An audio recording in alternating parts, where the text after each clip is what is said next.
Hello, my name's Maria Marshall. I am posting on YouTube on the subject of Pizzagate. I'm an artist and I have had a personal experience with the Pizzagate channel, which I'd like to share with you in order for you to then understand the difference between whether they are trustworthy or not, and understand whether you believe in Pizzagate or not. I'm really sorry if I'm umming and ahhing, but I'm just doing this to my phone and then I'm just going to post it straight on the channel. So 3 years ago, I was, I'd say, targeted by the Pizzagate channel. They took my work from my website or from YouTube, and they misappropriated it. And basically, without any no research whatsoever. I am a very well documented artist because I've shown at the Metropolitan Museum, I'm part of the Guggenheim collection, and I've shown at the Whitney. I mean, I'm a British artist, and I basically show internationally. But because I'm speaking to you, and this is predominantly a kind of American, Pizzagate is an American conundrum.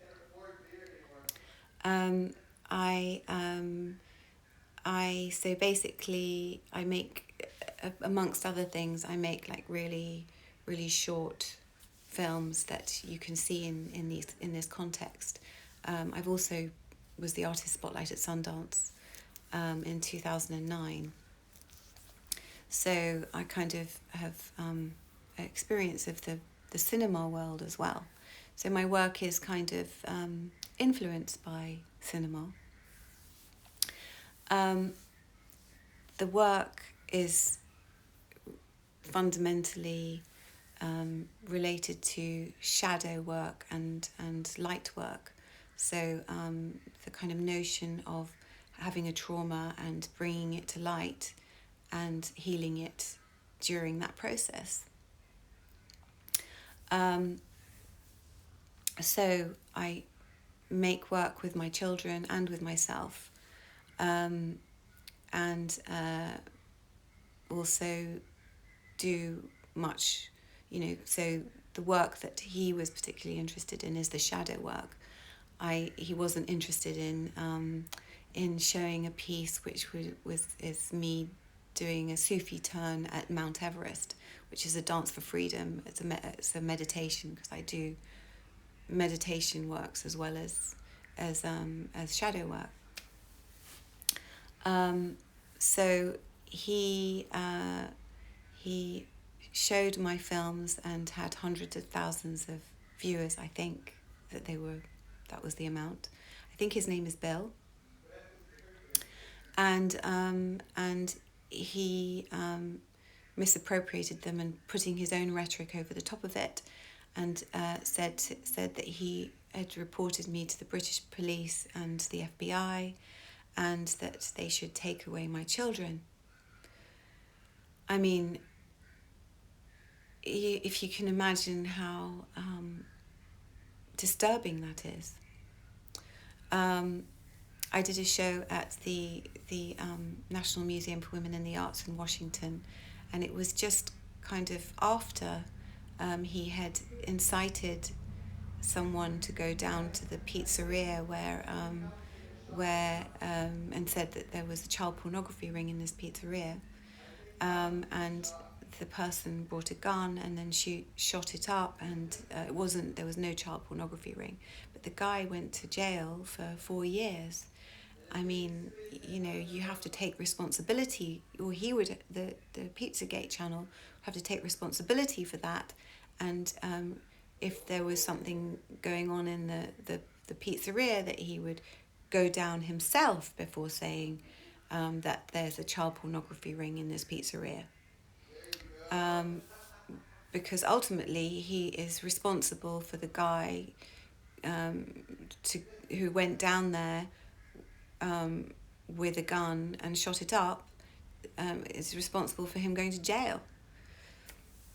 So you can imagine he kind of turned my life upside down for a while, and the Washington Post got involved, and my children then wrote to the Washington Post in defense of their whole upbringing, and etc., etc.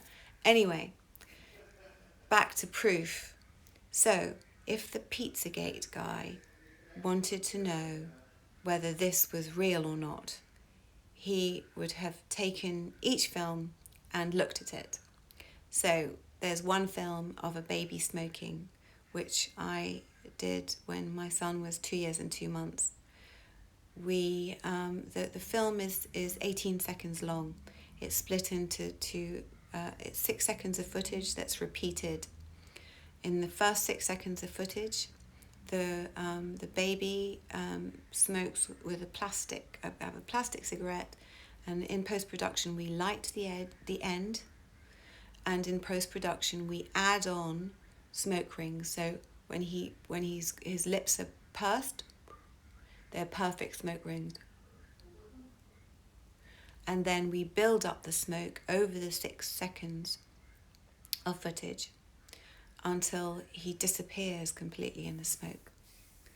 So this is shown in a gallery context. When somebody comes into the gallery, they don't have much attention span because they're used to seeing paintings. They then look at a film, and it very immediately punctuates their psyche.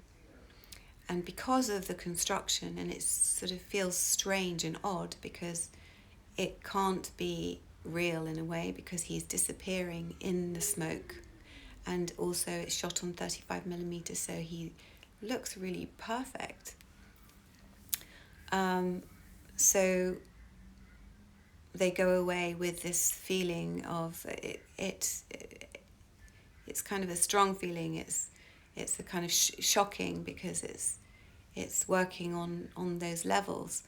But if you were to question it further, or even to go to a special effects, ask someone from special effects, say, well, is this real? Is this not real? How is this done? They would be able to identify how it's done. I must point out that it isn't the artist's responsibility or actually probably good for the work to tell the audience how it's done, because it's a suspension of disbelief. They use it in cinema. Another work that he commented on was of a baby smoking, of a boy shooting a gun. My son again shooting a gun. So the way that this is done is that we're doing a performance. We've got only a certain amount of film that is where the camera is rented from. They have film stock in their fridge because artists, they don't have much money, so you try and make work how you can. So my son I've asked him to look into the camera, to smile, to turn his head to one side, to look into the camera, and then to laugh, and then to look really serious, to lift a gun, shoot a gun, to drop his hand, and then to start crying. He's wearing a red shirt, the background's orange, and the background goes from orange to red when he starts crying. The whole film is in slow motion, and when he lifts the gun, you see the bullet come out of the gun and past the camera. So if this guy from the Pizzagate channel really looked into it, he would see that the background, the going from orange to red, was obviously made in post production, and that the bullet was obviously CGI. So, or if it wasn't obvious to him, then in order to make these allegations, he should have asked an expert's opinion before he created a witch hunt. So, this is my experience, and I hope that it helps you decide whether to believe in these Pizzagate stories.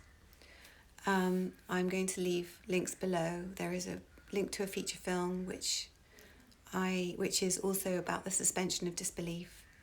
So playing within that line, and links to my website. You can see the array of work that I've been doing.